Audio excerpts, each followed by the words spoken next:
gentleman who grew up in Toronto, Jane and Finch area, the gang-infested area. For part of his life, he was attracted to the allure of the streets. Michael A. Amos. Thank you, Michael, for joining me. Thank you for having me today. You wrote a book. The book's sitting right just behind us, both sides of the fences, Surviving the Trap. Yes. And in the book, you talk about your experience growing up. I know that you have some relatives that your father was a stuntman. You have an uncle that won the 1988 silver medal in the Olympics. That's correct, yeah. And also you won another boxing belt afterwards, after 1992. Yeah, the NABF light heavyweight championship, I believe, in Virginia Beach. Yeah. So that's Egerton Marcus, my uncle on my father's side. That's correct. And your father, for a period of his life, he actually was employed by Mr. T. Yeah, so he was a stunt double on the TNT series here in Canada. So it was pretty interesting growing up. So I come from a divorced household, but when I was with my father, it was interesting because I remember a lot being on movie sets, which probably has steered me towards the acting part now. So it did rub off. But I did boxing for a little while, but my mom was opposed to that, so that stopped. But I do have 3 Olympians in my family. My great uncle Charles represented Guyana in the Olympics at one point in time. His son, Charles Amos Ross, was in the, I want to say, 96 Olympics and the 2000 Olympics. And my dad's younger brother, Egerton Marcus, is the 88 silver medalist in the middleweight division. So. You come from a single-parent household. Your mother was the one that brought you and your brothers and sisters up. You talk about in the book the struggles that you went through. There's one story I want you to share. That's that one where you were pounding on a nickel, made it into a quarter, yeah, and you're able to use it in the washing machine? Yeah.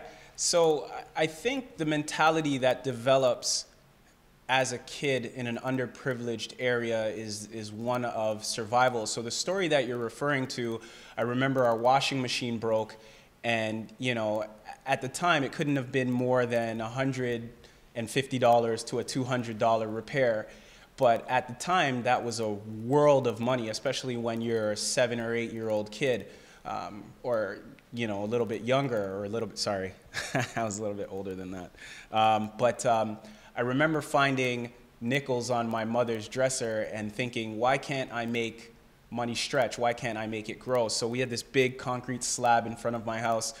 So I sat there with the nickel and I pounded it into the size of a quarter, and then we would go across the street and try to use it in the machines, and they actually worked for a little while. And after that, you know, the housing authority, at the time it was MTHA, Metro Toronto Housing Authority, they put up signs, you know, anybody who does this will, you know, get in trouble and things like that. And I didn't really know why you would get in trouble for helping out your family. I couldn't understand the concept. And I think when you don't leave the area growing up, that mentality never leaves you. So some of the heinous crimes that outward society looks at these individuals doing, they haven't evolved their mentality to say that, or to differentiate that A, this is wrong, or B, this is right. They still have that mentality of, I'm gonna do what's necessary to survive, first and foremost, and I'm gonna do what's necessary to help and provide for my family. Jane and Finch, the way that you're describing it in the book there, both sides of the fences, I get a sense it's almost like a war zone. I know a lot of us veterans that have served overseas, United Nations, and also for NATO and that. A lot of them are suffering from PTSD because of the memories that, you know, what they see over there, and then they're coming back to Canada. But reading that book right there, I have a sense that there's an awful lot of children that grew up in the area that you grew up in that have the PTSD. Yeah, so with respect to PTSD, or post-traumatic stress disorder, for individuals, again, I don't want to be as crass to say that it's the exact same thing as, you know, a veteran who served in the Gulf War or any type of war-torn situation, but there are elements of PTSD that definitely affect the residents of lower income areas, not only in Canada, but the US as well. When you're coming home every day and, you know, you're seeing friends shot or friends stabbed and friends killed, these things do take effect on your perception of the outside world. Jane and Finch happens to be a 10 by 5 block radius at best. So if you're not leaving that area and elements throughout the month are constantly pointing to you can be at affect to things that are going on in that area, you develop a survival mentality, you develop a mentality of negativity and negative things seeming like they're going to happen to you. So you take a stance of defense. And in some case, you take a stance of being the actual aggressor, because nobody, I don't think any human being, wants to feel like they're at affect to things or like they're going to be the victim of things. But yes, you do feel elements of post-traumatic stress disorder when bullets are flying by you and you're running into your house, you know, and I've experienced running into my house and, you know, having, you know, almost anxiety and that sort of panic. And the sad thing is a lot of the residents learn to cope with it. But the worst part, I think, about that is there are no governing bodies, there are no systems set up in place to help the residents deal with some of these elements of PTSD. So what I mean by that is, let's say a shooting occurs in an area like Jane and Finch in Toronto or Regent Park or Jamestown in Rexdale. If the shooting happens inside of an actual school, like once upon a time there was a shooting in C.W. Jeffries where one of the youth was shot inside of a school. Now when that happens inside of an actual school, then they send people to come and talk to the children in the school. How are they feeling? They send counselors to, grief counselors, to actually have a discussion with them so that they can have an emotional release. What about the residents in these areas when that happens? How come there are no systems set up in place for vans to come where people can actually go inside the vans and vent their emotions as opposed to internalizing them and then picking up a gun and then retaliating? So, you know, the society at large can look at these individuals like they're bad individuals and they're monsters and they're just vengeful, negative people, but we're not giving them any elements to vent their frustrations and deal with some of this post-traumatic stress syndrome and some of these emotional disorders that develop as a result of seeing a lot of violence happen. In your book there, Both Sides of the Fences, you actually talk about not only witnessing murders at a very young age, that when most kids are outside, they're playing cops and robbers or they're playing other games, you're witnessing murders, and you show pictures of, you know, your young friends that have lost their life and they still have so much more to give. Yeah, and it's definitely hard. I definitely carry each individual who I've grown up with and lost every single day. I feel like anytime I do something successful, quote unquote successful, sitting in an interview, I feel like I'm trying to embody who they could have become had they had the chance to actually grow up. Especially KG. Yeah, and you know, he was a kid that, you know, grew up across the street from me and played basketball. And, you know, a lot of us, we were the same people. But I got to leave the neighborhood and experience other elements of society as a whole. And that started to change the way my outlook was on life in and itself. So again, going back to that, one of the biggest problems is these kids don't have the opportunity to actually leave the neighborhood and experience positivity in other realms. And while programs like the Jane and Finch Boys and Girls Club are very positive, Y Connect at the corner of Jane and Finch, it's in one of the buildings there, very positive. I've had some communications with them and talked to them as well.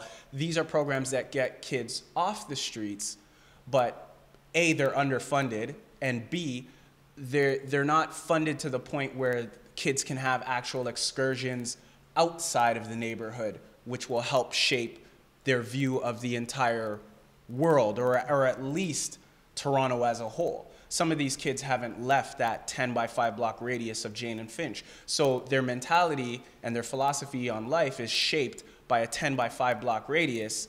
And then we're asking them to go out into society and be productive, fully functioning members of society. I think that's asking a bit much when we're not doing anything to combat the problem, for lack of a better word.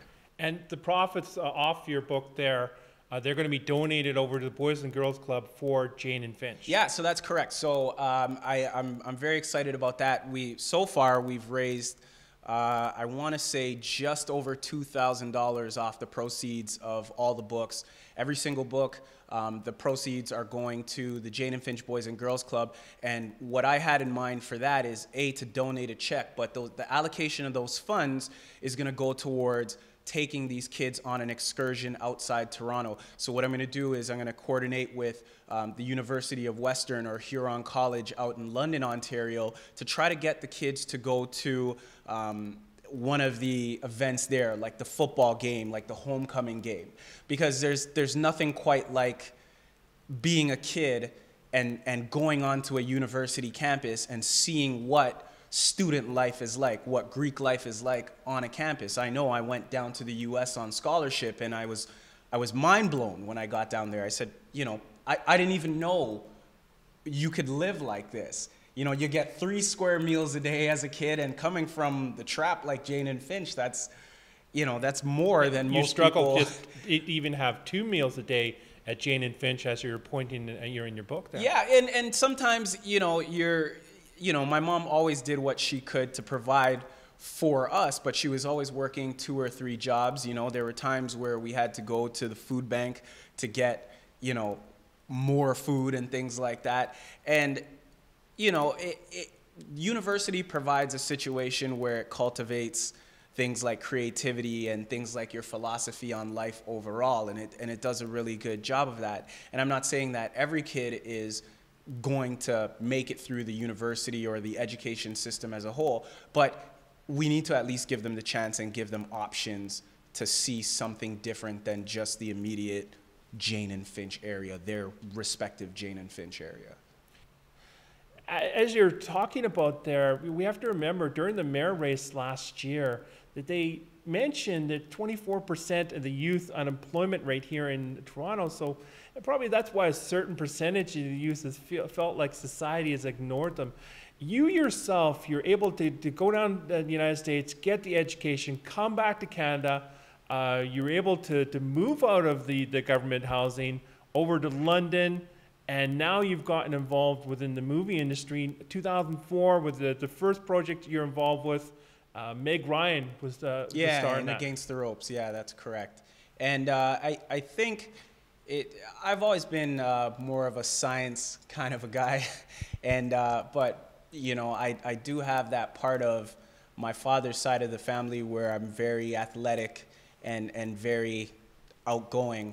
I do have those elements. So my father first introduced me to the movies and the movie industry, and for a while it kind of lay dormant inside me. But you know, as you make it out of situations in your life where your life could have possibly been taken or extinguished, you start to develop a mentality of getting over fear. And fear, not that it becomes non-existent, you still have elements of it in you, but you learn how to navigate it and go through it. And what develops on the other side of that is a mentality of, I can pretty much do anything.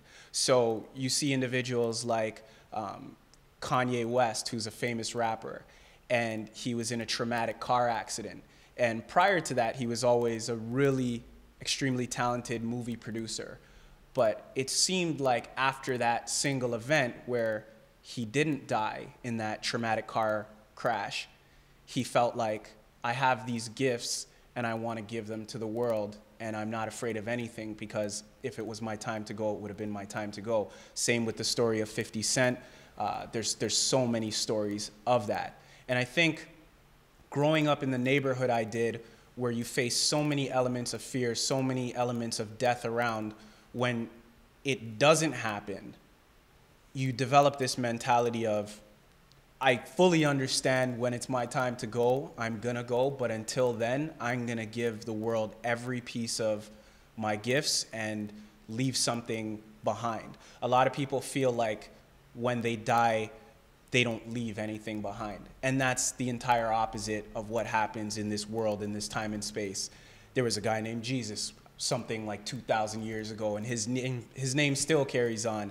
There's, you know, Caesar from Rome, there's Napoleon, there's Tupac, you know, and these names, these people have left legacies where it still carries on.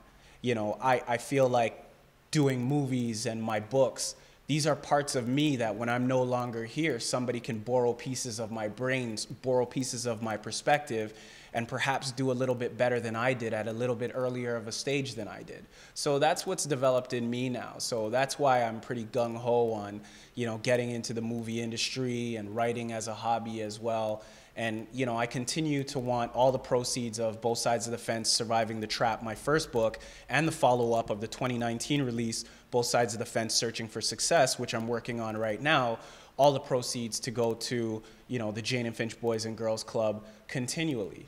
Because I think if change is actually going to happen within that area, then people from that area need to step up and pioneer that actual change. Well, here in Toronto, there's such a big community when it comes to the, you know, people going into movies, people going into music, and the artistic community in Toronto and the GTA and Niagara region.